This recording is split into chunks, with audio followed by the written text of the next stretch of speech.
Recording in progress. Okay, welcome back to episode 14 of Top Secret. Today we're going to be discussing AI, blockchain, and metaverse updates. We're going to be talking about Grok. We're going to be talking about something funny I saw from the founder of a Web3 metaverse project called Pavia, and a couple of updates on there. And today we're also going to be discussing Daniel Friedman's video on Zengate for Ergo. Couple of housekeeping stuff, spaces, things going on in my world, what's going on for 2024. Quick little thing on VeeFriends, a project I've been actually following for a while. I like Gary Vee. I think that he is he's a good businessman, first and foremost. But secondly, I think he does a lot of stuff with new technologies. So it's fun to follow him and see what he's doing and see what he's up to. But with VeeFriends, it ties into blockchain. And a recap on last Metaverse Monday, our Christmas special. We're not doing a Metaverse Monday this upcoming Monday, just remember. Let's see what else we got. Some things on Radix, for example. You know, a lot of updates on Radix we'll be talking about. Some things from Nelly, Jacob, and Radix Wiki. A thing I don't even know if it's true, but apparently a giant hole is in the sun and it's been identified, unleashing a high-speed stream of solar wind aimed directly at our planet. I saw that 20 minutes ago. Hopefully we'll be alright, but if this is the last video I ever make, I don't know what's going on with that. But thanks for watching. A update on Cardano's potential price from Dan Gambardella, who's a TA guy. I used to call him a TA expert. I did an interview with him once with Subcritical, and he doesn't like being called an expert. So, anyways, out of the folks that do consistent TA updates, Dan has built quite the reputation for himself, and he said something pretty interesting about Cardano. Something from Charles Hoskinson that we can riff on, and something from Emmanuel the Pizza Knight that we can riff on regarding Ethereum. And some more housekeeping. So without further ado, let's get into the show. Recording in progress. Okay, so Grok is now available if you get it through Premium, okay, which is like $160 a year. Robert Scoble, I saw a tweet from him. He's one of these guys I follow for AI and metaverse stuff. And, you know, it's interesting what he said, which is it's not quite there in competition with Microsoft or with Google's Bing or OpenAI. However, our OpenAI versus Bard, Google Bard. However, I like this a lot because, again, data's oil. Elon owns Twitter, one of the biggest oil pools in the digital dimension. And it's real data, it's real-time data, and it's got news, it's got people that say things about certain things, it's got notes on if something's a little bit controversial, community notes, and it's just really a big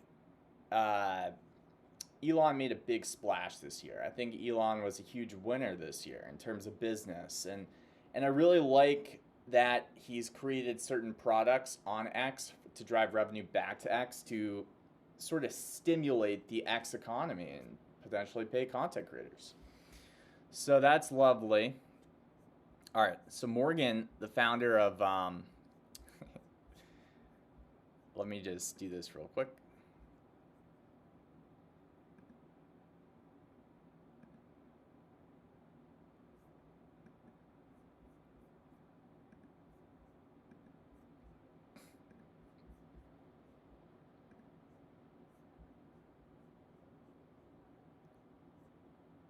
Recording in progress.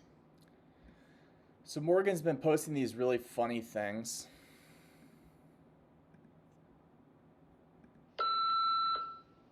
Morgan, Why don't you answer my call? I hope you're in the gym pumping up those muscles. I hear Pavia is expanding to Ethereum, and it's great news. I guess it's really time to terminate the competition. Let me know when the time comes. You will for sure be numero uno. I'll be there shouting, "Get to the chopper!" Please, call me back. How? Yeah, so he's been doing this with a few different people. There's this one on, I think, Donald Trump. Morgan, it's me, Donald. Listen, my people tell me you've been building big things at Pavia. And that's great. It's truly great. You know, I'm a property guy. I'm a big property guy. When you expand to Ethereum, it's going to be huge. Okay? Remember, I'm your man. So please give me a call. Give Donnie a call. Cool, man. So these are hilarious. I love this, by the way, Morgan. And it's really funny. Okay, so on Pavia, the biggest, coolest thing from a technological perspective recently, in my opinion, has not only just, I mean, they're, expanding to Ethereum, which is great, but more importantly, I think what's cool about this, integration is there's three companies here: Ready Player Me, Pavia, and Metagravity. Metagravity is for scalability and persistency. And being able to have 100,000 people one day in a persistent environment with no loading screens to go to a tavern or an inn somewhere and have to kind of load into it with a different, in the background with a different server, is a challenge not just in Web3 metaverse projects. It's a challenge outside in the whole 3D gaming world. Pavia, working with Ready Player Me and Metagravity, has accomplished 5,000, a test where they had 5,000 concurrent Ready Player Me avatars walking around in Pavia at the same time, which is nuts. So I love to see that, because it means that we could probably have 5,000 people in Pavia in the same place without having to shard the servers. So I love that. And Metagravity is one of three companies working on, in Paul Manuel's words, really working on this scalability challenge for gaming. So that's awesome to see. Okay, Daniel Friedman has a take before we go to some of the Zengate stuff later. In crypto and in Cardano or Ergo, you hear this argument all the time for why blockchain is important, which is we got to bank the unbanked. There's people in Africa that don't have banks and we got to bank them. And it's a pretty infallible argument, and people don't want to argue against it because it's sort of true.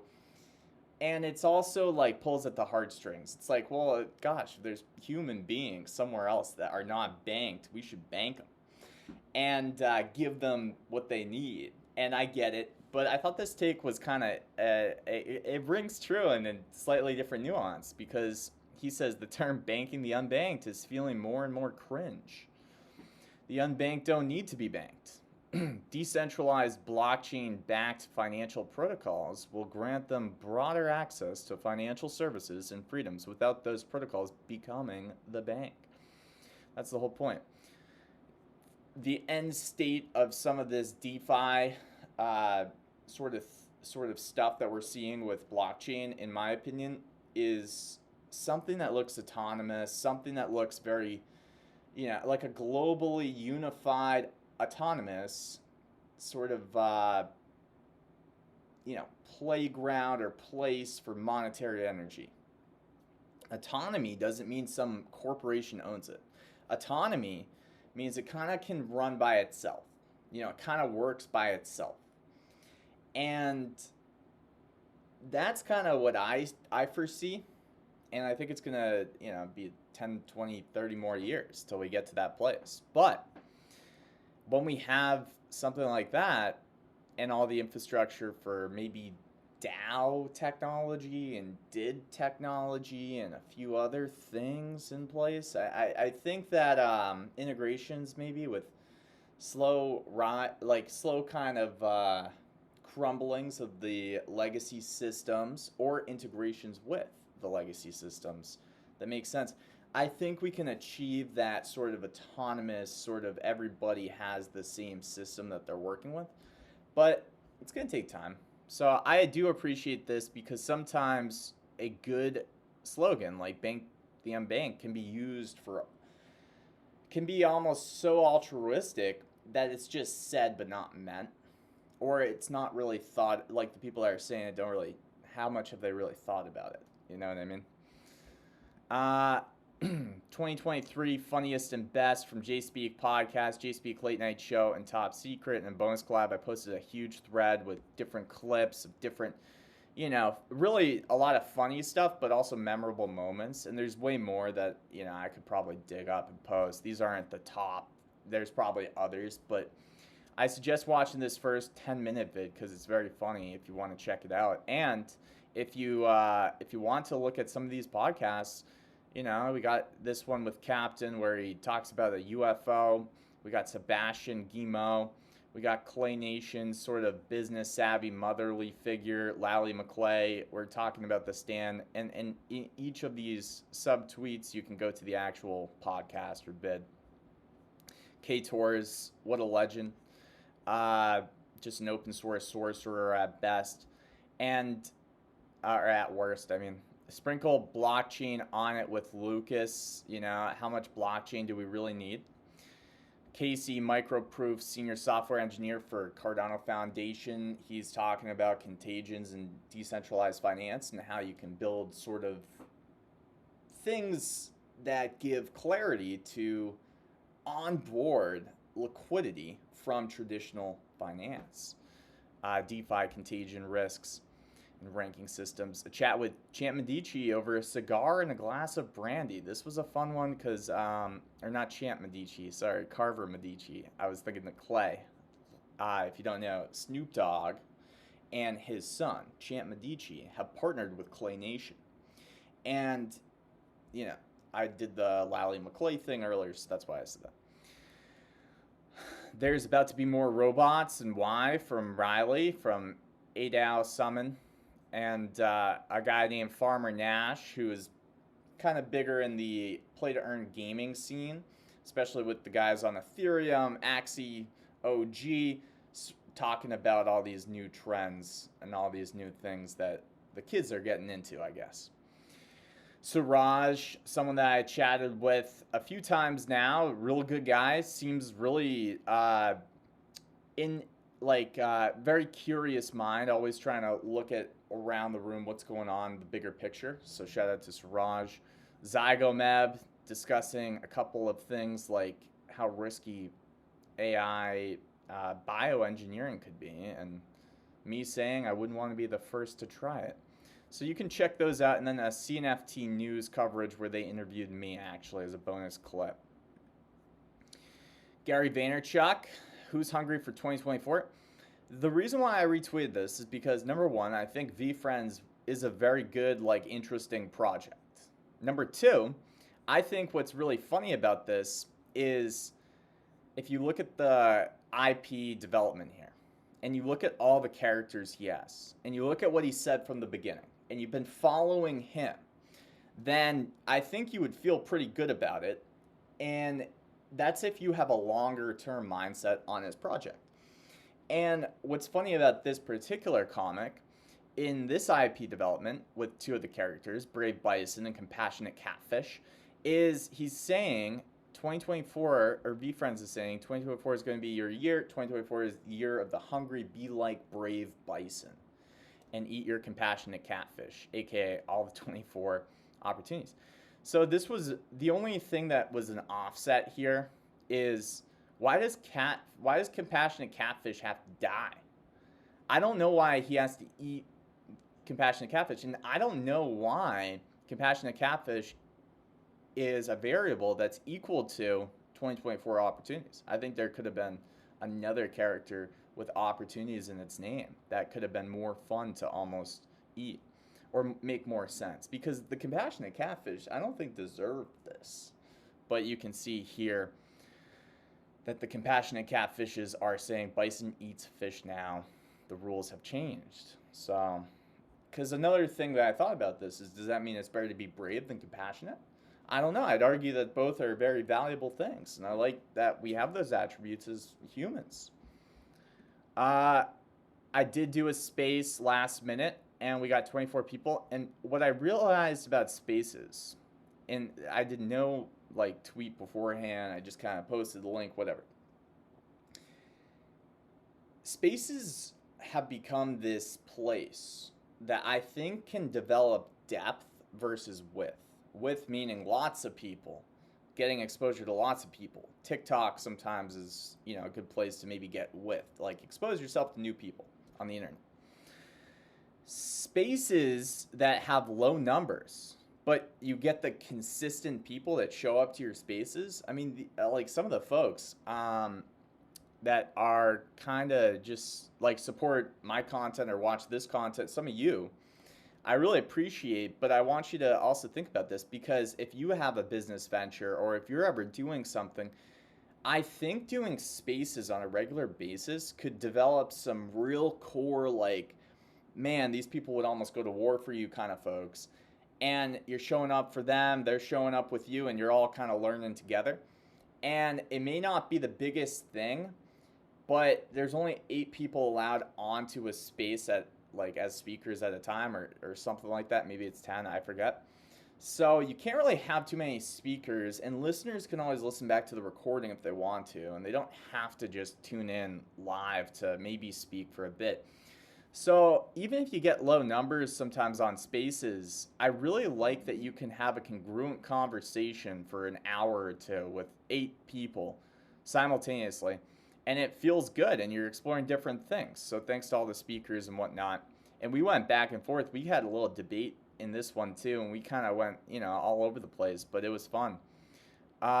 Okay, so if you didn't know, we have sort of Daniel Friedman here, and he is talking about Zengate, and he's kind of, like chatting about it, and this was basically like last year, okay?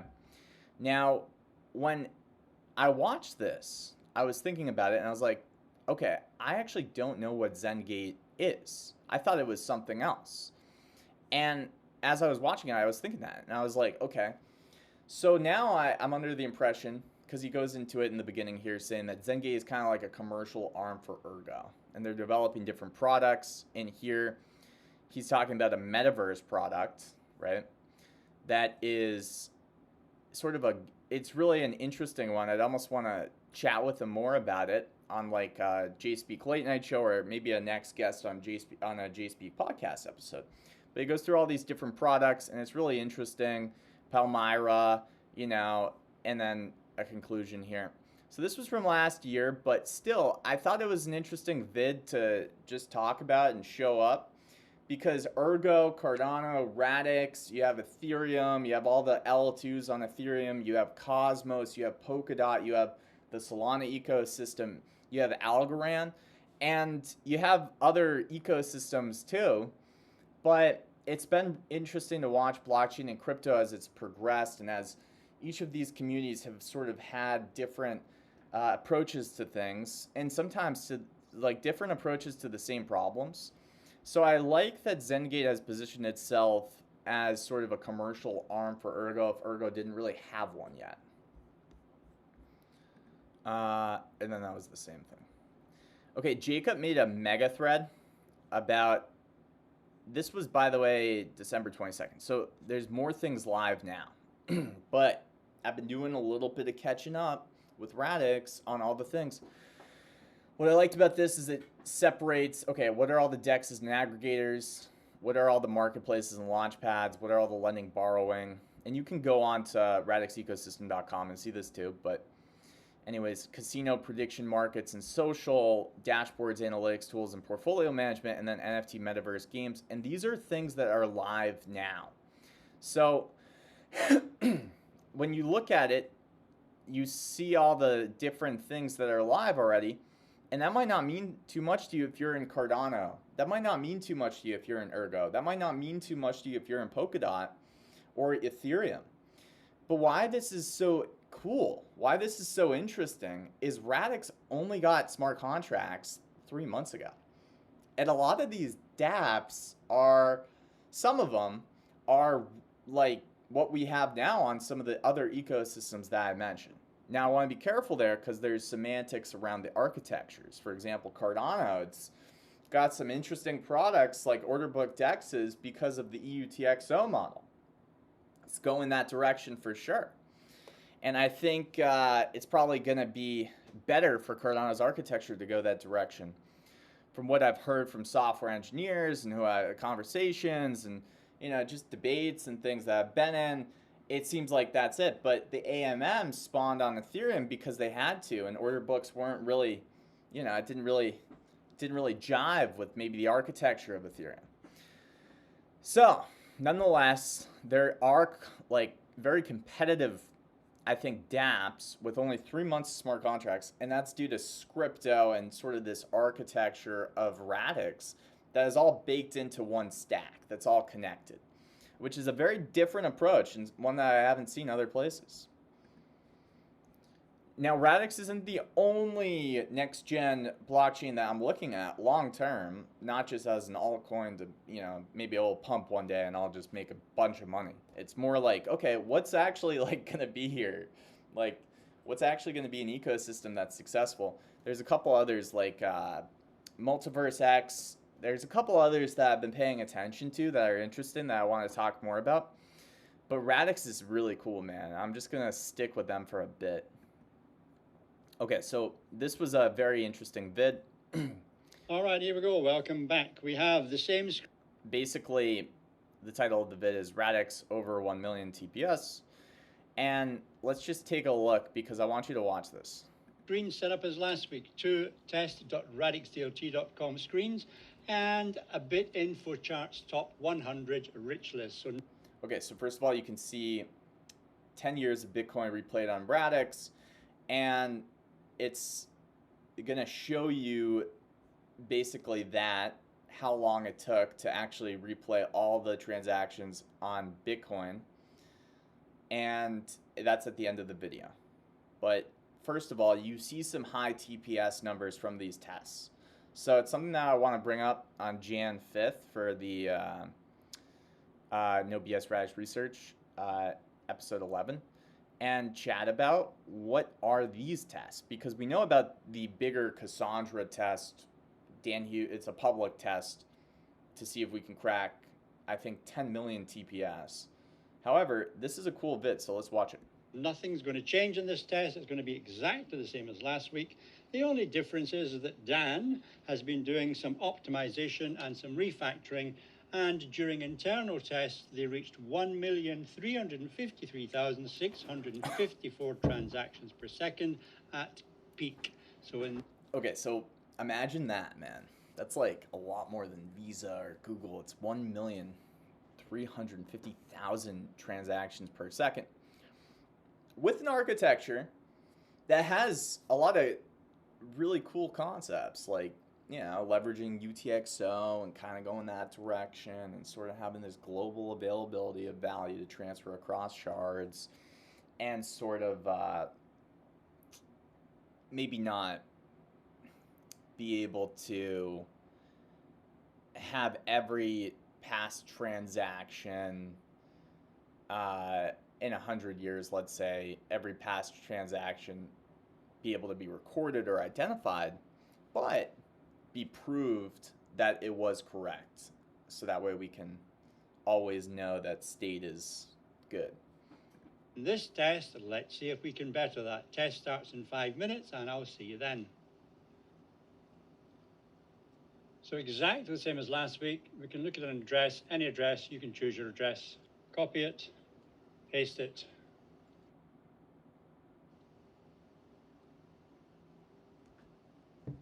And you can see the transactions as they're being processed by the Radix network. And if you want to confirm that, you can scroll down for that one, which is the 26th of April, 2014, and find it down here. So let's open this up, and 26,414 is, and we have a transaction of 0.0005 bitcoins, 0.005 bitcoins, so you can follow them as you go. Now, if you look at the transaction speeds, we're currently and consistently running at over 1 million transactions per second. This is an absolute first in the crypto world and absolutely brilliant. So let's watch this for a couple of minutes and see where it takes us.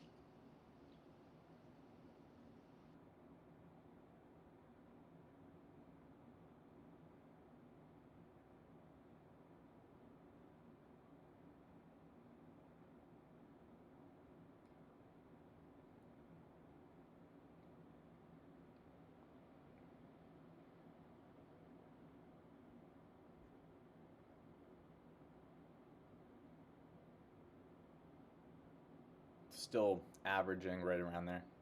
Now, Bitcoin transactions, I don't know if there's a little bit more ease to validate than some of these other smart contract platforms where you have more stuff So going if you look on. at the transaction speeds here, we've just peaked at 1.417786 million transactions per second.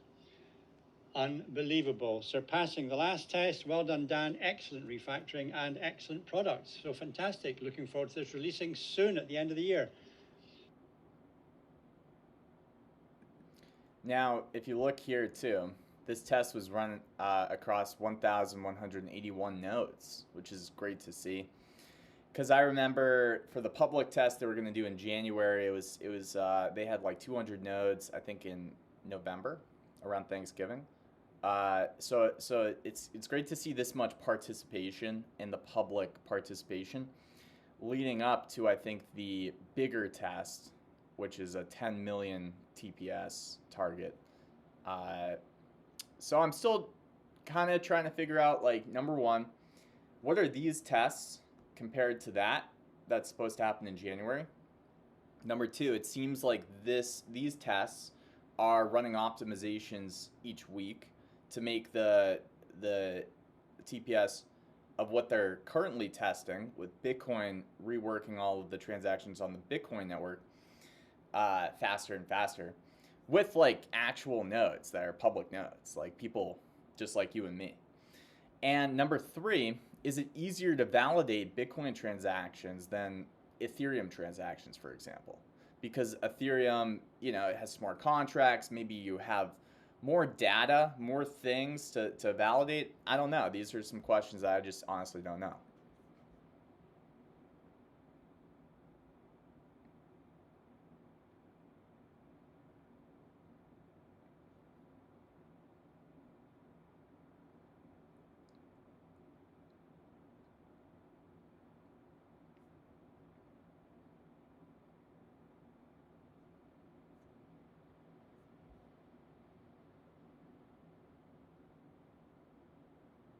Whole history of Bitcoin replayed on the Radix network in about 8 minutes.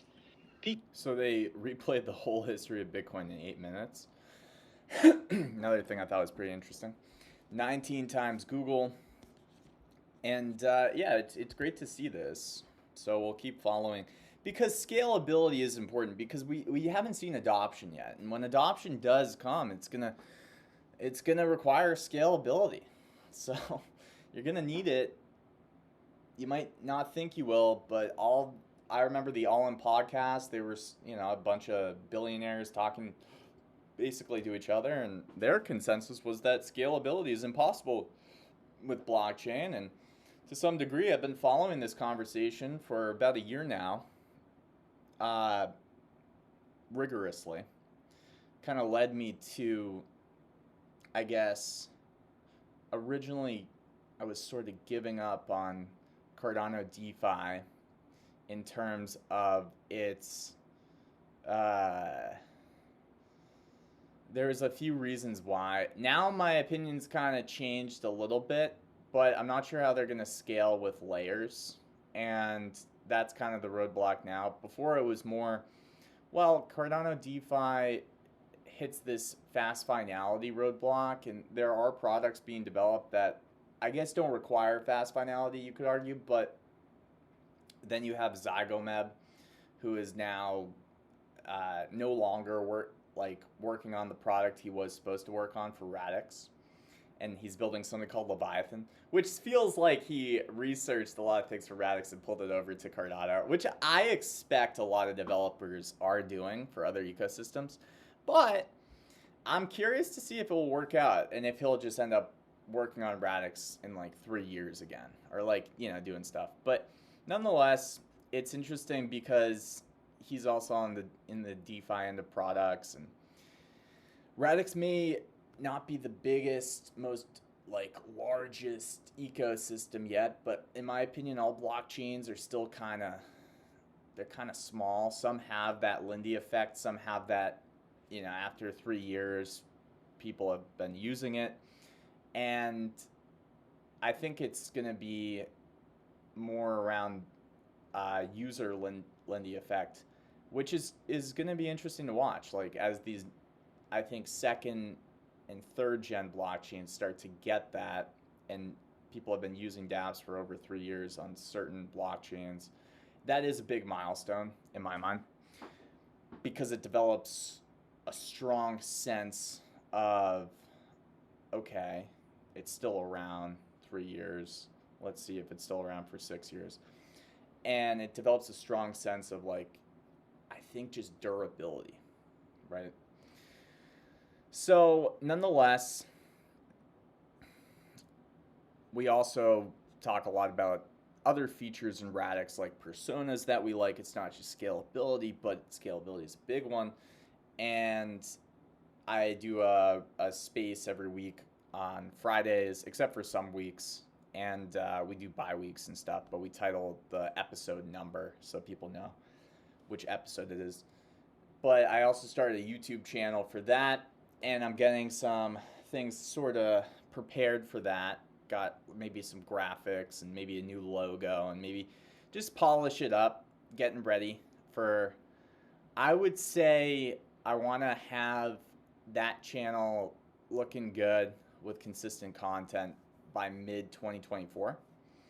And I want to kind of clean up the JSpeak channel by like end of 2024, mid 2024, so we also have a bit of a consistent, more type of feel with our shows, whether it's our podcast, our Top Secret show, our JSpeak Late Night show, and so on and so forth, and the clear separation behind each of them.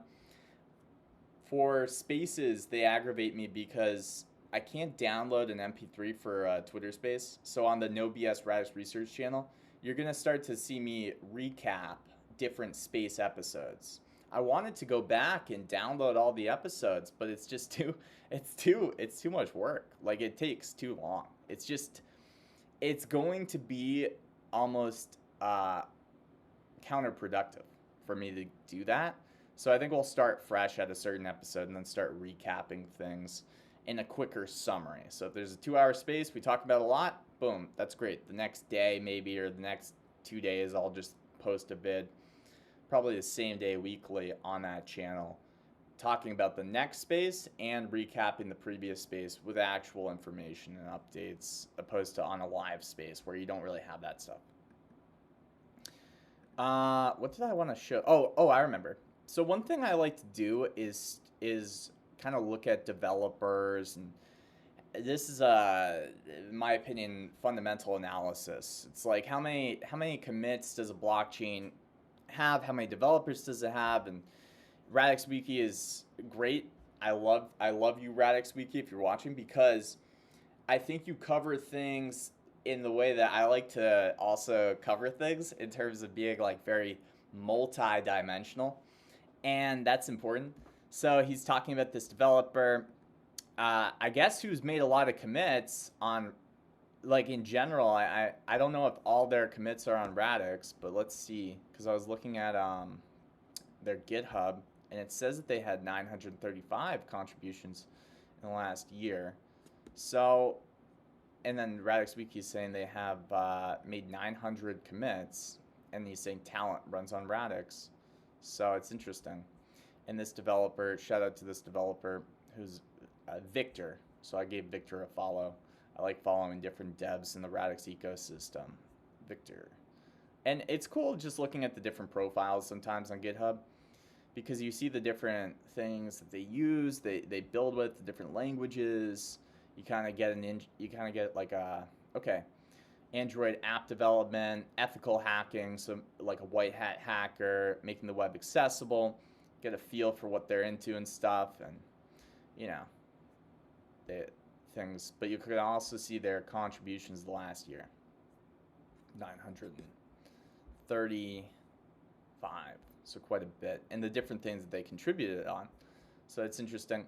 So shout out to Victor and all new devs. I want to give a shout out to Nelly too, because these videos have been awesome. Nelly did a challenge, which is sort of like a throughout December, posting different vids. And this is day 19 on every live DApp.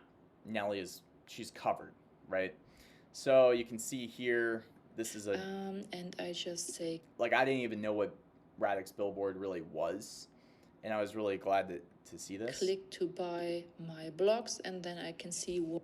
So let's just play the video. I'll restart it for Nelly. But there's 19 others that also go into DeFi apps and some of those lending borrowing apps and stuff. It's day 19 of our year-end challenge, so we are coming to an end. Today I want to reserve some pixels on Radix Billboard. It's a pixel board with 1 million pixels in total, 10,000 blocks, 10 pixels each. And there is some information down here, how it works, some FAQs, what is allowed, and so on. And I just say click to buy my blocks, and then I can see what is still available. So all these yellow ones, those are still available. I will take this one just right in the middle. Of course, you can buy several one. You can also combine them later on, and you can split them, you can transfer them, you can sell them, and so on. But for now, I just say I buy them. I've, of course, read the terms of service beforehand. The transaction is prepared. I pay 100 XRD for my block, and I just sign the transaction. That's that nice transaction manifest. The Radix mobile wallet is actually one of my favorite parts about Radix. So I've actually not decided yet what to do with my blog. So It looked like it was an NFT. I still don't really know what Radix Billboard is, to be honest with you guys, but I'm not saying that because, so if you look, it says maybe this is it might be an FT or I think this is an NFT, and you can kind of maybe control eventually what it says, and it's just a community thing that people look at. But nonetheless, and then maybe it's an advertisement product. They could build different verticals off of this, right? Like if you own a block, we're gonna advertise what you say. I don't know. It's kind of tough for me to try to. I don't know what it is, but nonetheless, Nelly has not just done this for this project, but has done it for other dApps. Radix List. Let's see. RadixEcosystem.com. This is a great site. Backium. This is great. Shout out to Kanzler and XRD domains. By the way, I gotta message our guy Wiley because I guess there's a JSpeak thing, and I gotta let him know that I do want it, but it's reserved or whatnot. So thank you, by the way, to XRD domains, because I saw that message like 3 weeks ago and I never responded, and I feel terrible. So sorry if you're watching, any team members, I guess like Wiley, but day 13 you got DeFi Plaza, so now you're adding liquidity, and it's just great. You can go and just look at these different tutorials. In fact, I might make a compilation or use some of these when I'm explaining stuff in the future. So thank you, Nelly, for the content. And watch out for scammers, because sometimes there's fake Nelly accounts and stuff. So that's pretty much it. Nelly Sayon, you can go follow, and we'll move on. Okay, look at this. A giant hole in the sun has been identified, unleashing a high-speed stream of solar wind aimed directly at our planet. What? So then I was looking at, somebody posted this, which I thought was cool. What most people think our solar system looks like, but what it actually looks like. And that just makes more sense because it is moving through space. So, like, we're kind of spinning, moving in a few different ways, right? Because the planets are spinning, we're orbiting around the sun, but then we're also moving through space. So I actually thought that was worth just throwing in. In regards to Cardano, as long as we don't get a black swan, I think $400 billion market cap, around $11 ADA is achievable and realistic. Now, Deanna has kind of been going through these videos for a while now, around $8 to maybe $11 and why. So you can go and research why he thinks that. Charles says, I think inflation thing might not work out the way they wanted it to. And this is really funny because if you look at it, 1933, you have $20 for a gold coin, and then 2020 you have 1700. But what's interesting about it is this exponential kind of effect is because you see things like a 7% inflation rate even against a basket of goods, even on a technical defined playing field, okay? Not talking about necessarily like asset inflation, or I mean inflation against assets, inflation of the US dollar against assets, but even just against your local grocery store goods that they can pick and choose which ones, a basket of goods. 7% annually is not that much if you think, okay, $20, what's 7% of $20? Not saying it's been 7% ever since 1933, but okay, what's 7% of $20? Oh, that's not too bad. Okay, it's going to be, I don't know, a couple, whatever. But then you take a look at, like, wait a second, the next year it's 7% too. So now after 2 years it's like 14%. Oh, so now all my dollars in my savings bank have lost 14% of their value. Oh, well, that's whatever, you know. But after enough years with the 7%, it kind of gets to the point where you just start like sort of lapping your initial value. And that's the scary risk. That's the compounding effect of inflation interest. Vitalik released a blog today about his vision for a cypherpunk future for Ethereum, which really had some insightful points. Now, this is Emmanuel. Shout out to Emmanuel, the Pizza Knight. I do like Emmanuel. I do like his takes. I like kind of observing what he's following from afar. So I appreciate that he's putting out content on these things. A thread on my thoughts and counterpoints about some parts was written in the blog. TLDR, make Ethereum cypherpunk again. So he's going through these different perspectives, and I'll read a few here. In this bit, Vitalik addresses the elephant in the room concerning Ethereum. Transaction fees are excessively high, making it prohibitive for general non-gambling stakeholders to utilize and build on Ethereum blockchain. The high cost barrier is a major concern that needs to be solved for wider adoption for Ethereum. This bit effectively dispels and dismisses misleading ideas such as Ethereum L1 is a B2B chain, which, you know, business to business. These ideas were previously presented to the public as justifications for Ethereum's high costs. At one point they were. I don't think anybody is thinking that now, though, so I agree. Predominantly by ill-informed and deceptive influencers. These notions had been used to rationalize why Ethereum was unaffordable for most people. So we'll read a few of these in coming weeks on Top Secrets. I always like to do that. Okay, so now let's look at the last year and quickly point out some things that we've been covering.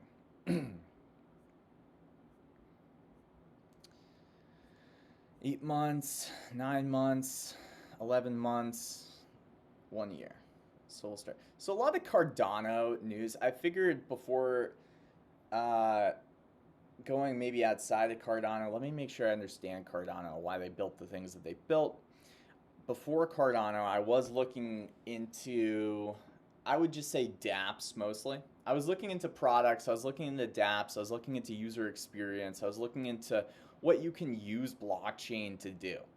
So obviously, since I came into Cardano before like smart contracts launched on Cardano, it was kind of there wasn't too much to go and use. You know, there was a couple of like blockchains that you could actually use dApps on. There was Binance Smart Chain, there was Ethereum, and there was a few others, right? And then eventually, while I was covering some things on Binance Smart Chain and Ethereum, and using some things before I even started my YouTube channel on those two chains, like DeFi on Ethereum, Compound, Aave, yada yada. I started to research into, I guess, some of the things that were being purported at the time, like, okay, how do we get cheaper fees was the big thing, you know? And that obviously Matic was very interesting, right? I was looking at Polygon before it was even called Polygon. It was called Matic. Had Polygon. That was probably like Polygon was one of those altcoins that exploded for me, right? Maybe you've had an experience with crypto where you have something that literally goes from 5 cents to $1 or to, you know, $1.40. And that was my, I guess, baptism into crypto gains, okay? Because I really liked some of the things that I was hearing that they could do that Ethereum couldn't. Anyways, there wasn't too many dApps on Polygon. There was a couple. There was QuickSwap. There was a few others. But I was trying those. And then I kind of started using it, Cardano, or started covering it. But when I got into Cardano, I decided, okay, let me just really understand the different things that are going on here. Let me talk to developers. Let me talk about consensus. Let me understand what's going on with the EU Texo model. Let me understand what's going on with the other models that are outside of Cardano now. And, okay, what is this global versus local state thing? Okay, what is this? What are the different types of bridges that can be used? Why do bridges get hacked? You know, and going through different sort of concepts like contention, you know, and listening to guys like Pi and Alessandro and, you know, all of these IOHK engineers, 360 IOHK 360s, watching John Woods talk about input endorsers that are coming in the future, and kind of just getting my bearings, okay?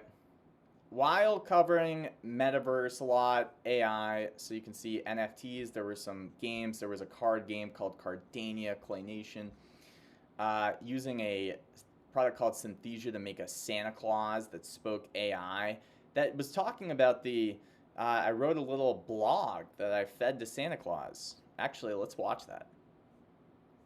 That'll be funny. Ho, ho, ho. Greetings, it's Santa here. Now that the busy season for me is over, I wanted to share something on my mind after discussing it with Jay. In today's fast-paced world, technology is advancing at an unprecedented rate, and artificial intelligence, AI, is leading the charge. But as we continue to push the boundaries of what's possible with AI, it's putting increased pressure on legacy systems, the outdated technology that many organizations still rely on. We will be talking about such pressures, the consequences, as well as what seems to be the more mainstream consensus around some solutions to minimize damage and be proactive. I won't go into some of the less mainstream solutions like blockchain and digital identity. However, I can direct your sleigh of curiosity around such topics to some of the research a company called Atala Prism, or IMX, is doing around digital identity. You may want to follow Charles Hoskinson and Silvio Miccoli to learn about the blockchain and its role in the future as well. Oh, and I certainly won't ride my sleigh of knowledge into the obscure nuances around universal basic income, or CBDCs, today. But I do hope this wakes a few more people up to the fact that, among other things, AI is going to put a lot of pressure on some of these legacy systems, and we may see that affect us on a personal level. Better to be prepared, I always say, especially when it comes to leaving cookies out for Santa a day in advance. I wrote that. The top 3 pressures on legacy systems may be the following. So anyways, I was doing stuff like that back in last year. And, ChatGPT and all this stuff happened, and it was kind of funny to watch. And I was trying a few of these applications that were coming out for AI, but nonetheless, let's just keep going here. Because fundamentals, I saw a video that was funny. It said Cardano's looking sexy. Because the fundamentals, I've always kind of changed my mind back and forth as I've learned more and evolved. And I continue to do that. And that's my promise. Like, I'm going to sound very, very confident.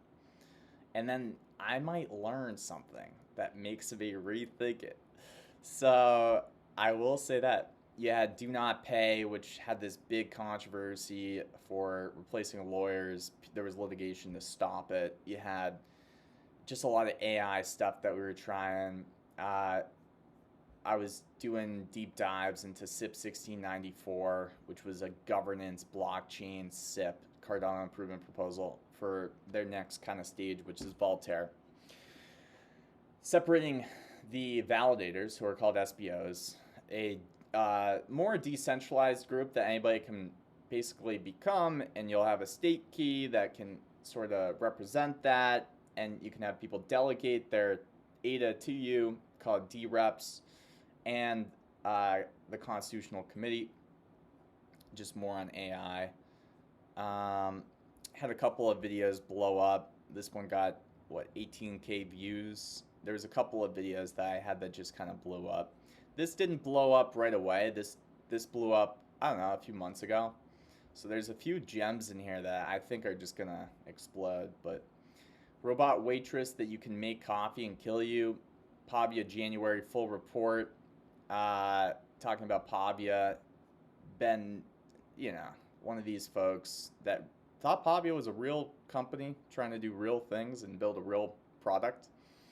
And had a guy like Paul Emanuel who worked on Apex Legends, and there was a lot of folks at the time that thought otherwise, but I stayed true, and they are doing some really cool things, both on the 3D front, but also in the blockchain integration with 3D persistent worlds front.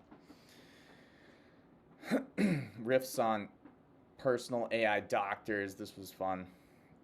AI needs to sleep. Sometimes it can lose information if it doesn't. Talking about more AI stuff with another guy, Subcritical. There was a keynote I did live in Vegas. This wasn't it, me talking there, but I do play it later. Back then I did have some sponsors. I think an SPO, Lido Nation, sponsored us. We're thankful to them. 11 new AI tools, that I still kind of use low-key. And I got to get back to doing more AI coverage. But anyways, Cardano news, my number one tip to write better prompts with AI, data scraper AIs, which were a pretty interesting conversation. In fact, funny enough, I talked to Emmanuel about that once. Most influential people on Cardano.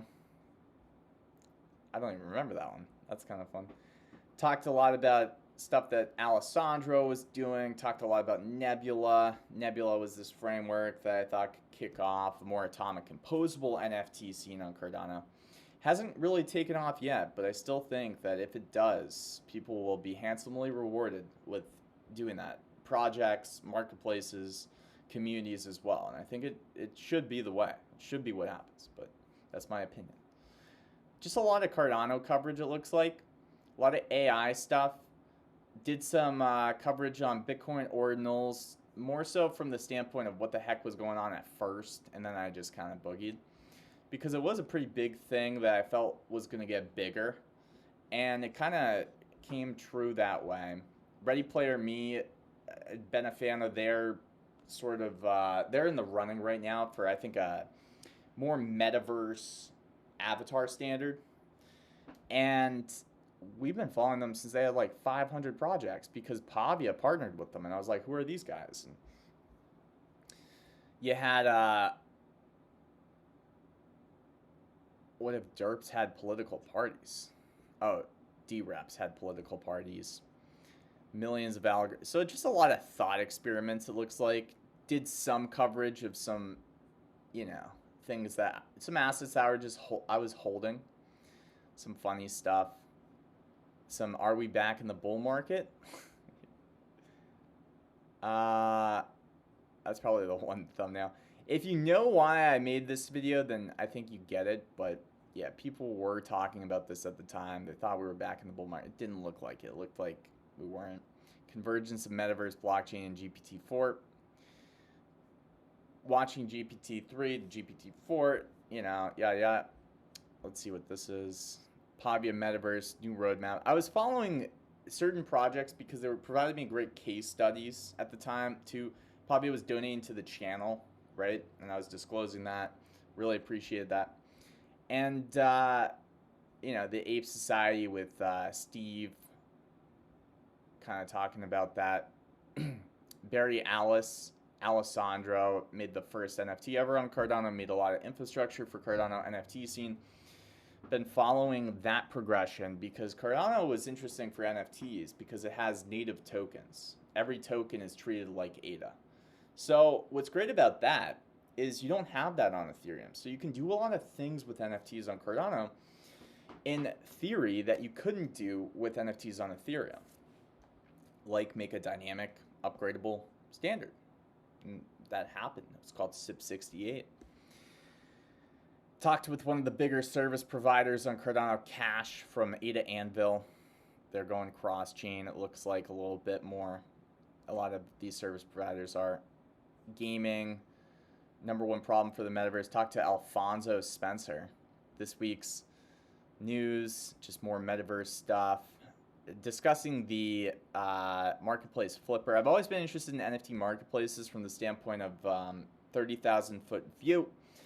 How have we not transitioned, since we can, to an architecture where every marketplace shares listings like globally, and then they compete on user interface?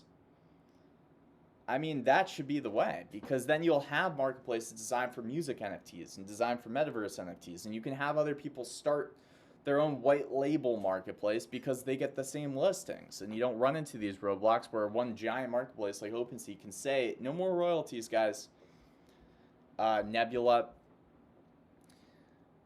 just talking to some of the folks from Singularity who are behind the Sophia robot, including some of their under that umbrella that Singularity is, sub companies like Guido, or Cogito, I mean. Different podcasts, one with Monad Alexander, and this guy from Thorchain, actually, just with Subcritical as well. We were talking about their takes on different things and cross-chain. That was always fun. I always speak to Monad because I like to look at myself as like a real journalist, and I speak to everybody. Like, I don't care. I'll speak to people, but that was a fun one, man. And Monad had some really interesting thoughts, I will say. So you should know these games. Okay, looks like more Pavia stuff. And then I started to kind of double down, I think, on my thesis that blockchain, AI, and immersive tech, or metaverse, were the three things that I really want to focus on. And I want to focus on what the latest, or what the longest standing, what's the most durable potential things in each of those things. So while studying, you know, different things. And there's just so much content here. So maybe what I'll do is next time, because we are running out of time, I'll do a little bit more just talking about the last year of content. Because this, I think we only got into 8 months ago. Man, I made a lot of videos.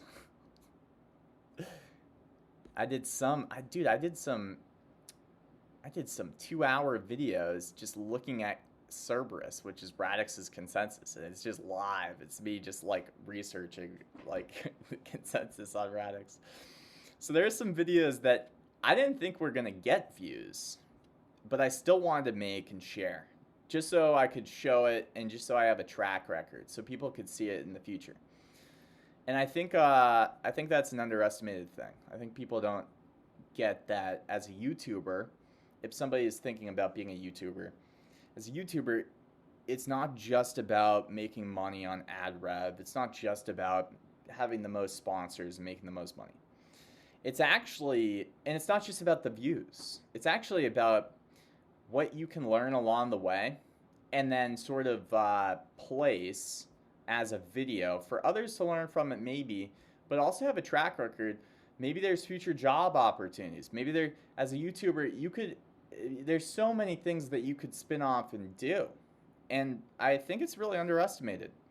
So I believe that the approach I'm taking is the best approach and the right approach and the one that will take me the furthest. And I'm just grateful for all the folks that watch some of these videos. I know I lost some people along the way and some people I gained, but whoever's with me today, I'm just really grateful for you. And if I lose you, that's great. Go and learn something else and tell me about it, you know? And if I just got you as a new subscriber, then thanks for subscribing. And we appreciate you. So last thing I'll mention is No BS Raz Research, another one January 5th. Please attend, and I'll see you there. Thank you so much. And that's Top Secret, episode 14. And just remember, keep everything that I let you in on top secret.